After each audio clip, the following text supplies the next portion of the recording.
With the modern day of technology, video games have went from side-scrollers to cinematic masterpieces in what seems like a very short amount of time. Tell me about it.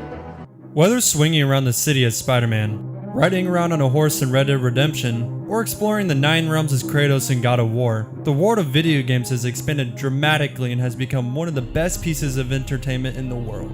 But there is one game that stands out the most: Detroit: Become Human. Obviously. Developed by Quantic Dream, mainly known for two things: pushing the boundaries of technology and deep and amazing storytelling. Jesus Christ.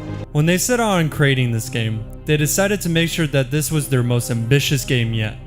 With over 5,000 pages of script written down, 2 years of motion capture shot, and 4 years in total to make the game, there was a lot of work and talent put into making this project come true. As we dive into different aspects of the game, you will truly see how this is like no other game before.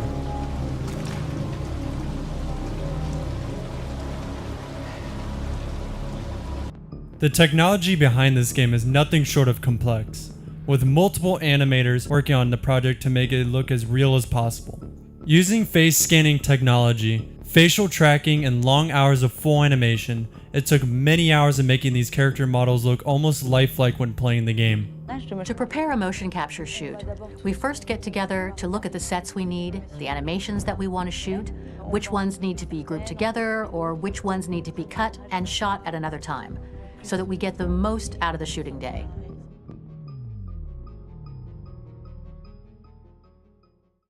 When it comes to the stories, the developers at Quantic Dream make sure that the story can go down a number of avenues depending on the choices of the player. Are you armed? No. I don't have a gun. You're lying. I know you have a gun. I'm telling you the truth, Daniel. I came here unarmed. In the story of Detroit, androids have become the new workers, butlers, and everything in between. Some of these androids become deviant, which is where the characters you play as come into play. Connor, a deviant hunting android. Deviants are a threat to humans, Hank.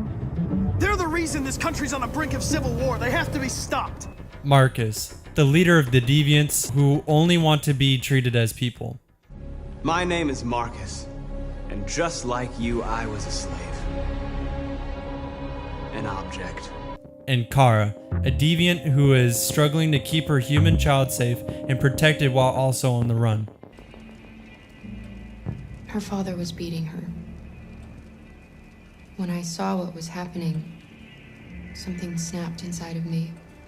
All of a sudden, I felt like her life was more important than mine. I had to protect her. Each character has different cinematography, story beats, and choices they have to make as they go through the story of this game. Everything for each of these characters is developed in a way that the player doesn't know what is going to happen next. You see that little girl outside? Her name is Alice. She's 9 years old, and this is the worst night of her life.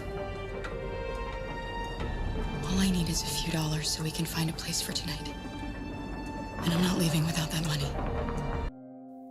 When discussing stories, compelling characters, outstanding technology, Detroit: Become Human, and the developers behind it hit each of these categories when making this game.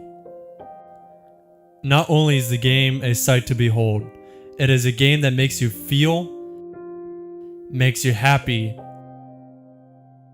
and makes you decide choices that at the time do not seem fair. No matter what a player decides, there are consequences to every decision they make.